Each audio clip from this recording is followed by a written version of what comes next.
Good afternoon everyone. तो आज हम बात करेंगे expansionary and contractionary monetary policy के बारे में।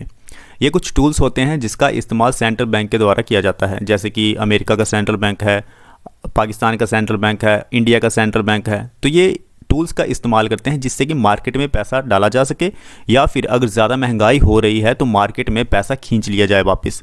तो ऐसे ही कुछ टूल्स होते हैं जिनकी आज हम चर्चा करेंगे, जिसमें से सबसे पहले हम बात करते हैं एक्सपेंशनरी मॉनेटरी पॉलिसी की। टर्म से ही पता चलता है कि एक्सपैंड करना, यानी कि लोगों के पास ज़्यादा से ज़्यादा पैसा आए, जो इकोनॉमिक एक्टिविटी है वो ज़्यादा हो, इम्प्रूव हो, अर्थव्यवस्था हमारी इम्प्रूव हो, इसलिए लोगों के पास मार्केट में पैसा डाल दिया जाता है। इसे हम बोलते हैं एक्सपेंशनरी मॉनेटरी पॉलिसी। डेफिनेशन पढ़ते हैं, आपको क्लियर हो जाएगा। उससे पहले मैं बात करता हूँ कॉन्ट्रैक्शनरी मॉनेटरी पॉलिसी, यानी कि कॉन्ट्रैक्ट करना। मार्केट से जो पैसा है, जैसे महंगाई इंक्रीज़ हो रही है तो महंगाई को कम करने के लिए हम पैसा लोगों से खींच लेते हैं, फिर खर्च नहीं होगा, इकोनॉमिक एक्टिविटी बहुत कम होगी, लोग पैसा खर्च नहीं करेंगे, यानी कि जो इन्फ्लेशन होगी वो धीरे धीरे डाउन होना शुरू हो जाएगी। ये सारी चीज़ें हम आगे डिस्कस करेंगे। सबसे पहले हम डेफिनेशन पढ़ते हैं एक्सपेंशनरी मॉनेटरी पॉलिसी की। An expansionary monetary policy is focused on expanding, यानी कि इंक्रीज करना, the money supply in an economy, अर्थव्यवस्था में ज़्यादा से ज़्यादा पैसा डाल देना, इसे हम कहते हैं expansionary monetary policy. It is implemented by lowering की इंटरेस्ट रेट, दस increasing market liquidity and money supply. इस चीज़ को ध्यान से समझिएगा। इंटरेस्ट रेट को अगर कम किया गया है, यानी कि लोग अब पैसा कम इंटरेस्ट रेट पे ज़्यादा ले सकेंगे बैंकों से, और जो बैंक होंगे वो भी अपने सेंट्रल बैंक से पैसा ले सकेंगे कम इंटरेस्ट रेट में, यानी कि मार्केट में फिर पैसा आ जाएगा ज़्यादा।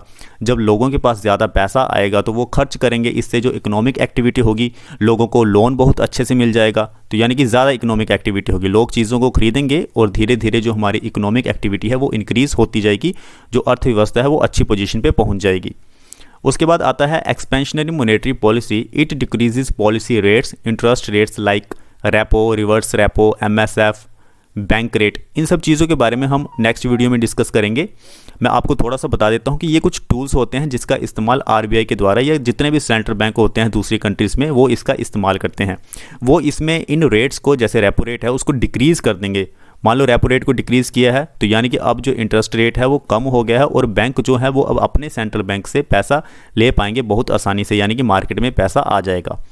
तो ये हो गया एक्सपेंशनरी मॉनेटरी पॉलिसी। आगे चलते हैं।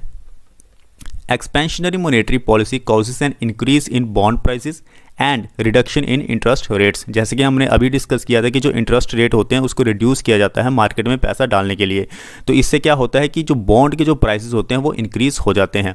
Lower interest rates lead to higher levels of capital investment. Yes, ज़्यादा से ज़्यादा इंफ्रास्ट्रक्चर डेवलपमेंट होगी, बहुत तरह की डेवलपमेंट हमें देखने को मिलेगी, क्योंकि लोअर इंटरेस्ट रेट, यानी कि पैसा जो है वो हमें कम इंटरेस्ट रेट पे मिल रहा है, जिससे कि हायर इन्वेस्टमेंट होगी, जिसे हम कैपिटल इन्वेस्टमेंट कहते हैं।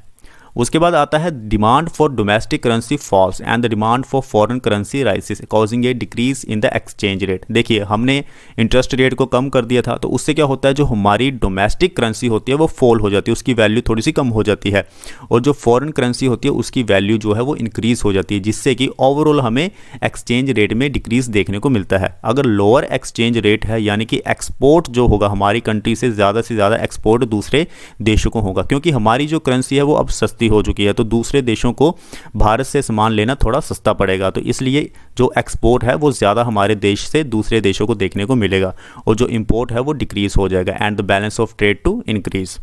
तो ये तो ओवरऑल एक्सपेंशनरी मॉनेटरी पॉलिसी। अब हम बात करते हैं कॉन्ट्रैक्शनरी मॉनेटरी पॉलिसी के बारे में। इसकी डेफिनेशन पढ़ते हैं, फिर आप दोनों में डिफरेंस भी समझ जाएंगे। A contractionary monetary policy is focused on contracting, यानी कि decrease the money supply in an economy. Money supply जो है अर्थव्यवस्था में उसको कम करना। This is also known as tight monetary policy. ये भी आरबीआई का एक टूल है जिसका इस्तेमाल किया जाता है। इसमें भी हम रेपो रेट का इस्तेमाल करते हैं, रिवर्स रेपो रेट का इस्तेमाल करते हैं। इसमें हम क्या करते हैं, इंटरेस्ट रेट को इंक्रीज़ कर देते हैं।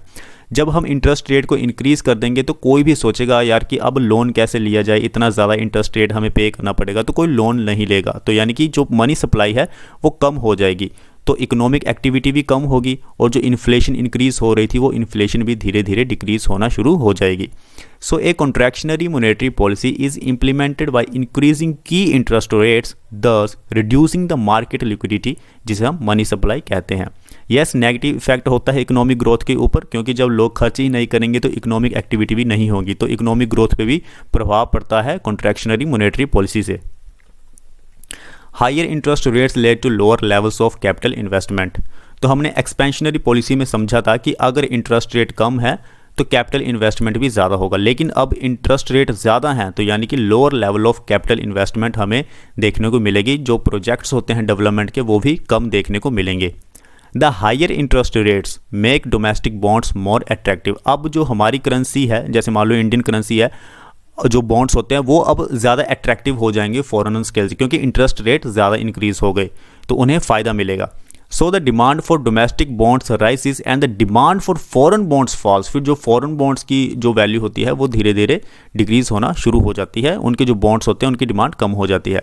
ए higher exchange rate causes exports to decrease. अब दूसरे देशों को जो सामान है वो भारत से सस्ता नहीं मिलेगा, क्योंकि भारत की जो करेंसी है वो थोड़ी सी स्ट्रॉन्ग हो गई है, तो इसलिए इंपोर्ट जो है वो इंक्रीज़ हो जाएगा और जो एक्सपोर्ट है वो डिक्रीज़ हो जाएगा and the balance of trade to decrease. एक छोटा सा क्वेश्चन है, इसे आप ज़रूर अटैम्प्ट कीजिएगा। If RBI decides to adopt an expansionist monetary policy, यानी कि RBI जो है वो मार्केट में पैसा डालना चाहता है, मनी सप्लाई को इंक्रीज़ करना चाहता है, which one of the flowing would it not do. तो ऐसा कौन सा काम है जो RBI नहीं करेगा इन तीनों में से? तो ध्यान से समझिए। Cut and optimise the statutory liquidity ratio, ये तो ज़रूर करेगा। Increase the marginal standing facility rate, इसके ऊपर थोड़ा सा डाउट है। उसके बाद cut the bank rate and repo rate, yes bank rate को भी कट करेगा और रेपो रेट को भी कम करेगा, ताकि लोग जो हैं वो लोन आसानी से ले सकें, जो बैंक्स होते हैं शेड्यूल्ड बैंक्स होते हैं वो भी लोन आसानी से ले सकें। तो इसमें जो सही आंसर होगा इसका वो बी होगा, लेकिन आपको अगर कोई डाउट है, अगर कुछ कन्फर्मेशन आपको चाहिए तो आप भी कमेंट सेक्शन में ज़रूर बताइएगा और इस क्वेश्चन को ज़रूर अटैम्प्ट कीजिएगा। मिलते हैं नेक्स्ट वीडियो में। Thank you.